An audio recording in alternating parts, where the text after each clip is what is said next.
जर 86-29 तर 98 बरोबर किती असे विचारले. आता काय करायचं, सगळ्यात पहिलं या दोन संख्यांमध्ये काय लॉजिक आहे, काय एकमेकांसोबत संबंध आहे ते बघायचं.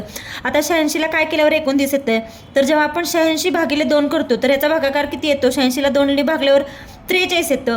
आणि या आलेल्या भागाकारामधून वजा करायचं. काय वजा करायचं, या दोन संख्यांची बेरीज, म्हणजे 86 भागिले 2 आला 43 वजा 8 अधिक 6 करायचं, म्हणजे या दोन संख्यांची बेरीज केली. मग 43 वजा 8 अधिक 6 किती येतं, 14. आणि 43 वजा 14 बरोबर किती, 29. तेच आपल्याला दिले. सेम हेच लॉजिक आपण नेक्स्ट संख्यामध्ये वापरूया. 98 आधी काय करायचं, भागिले 2 करायचं.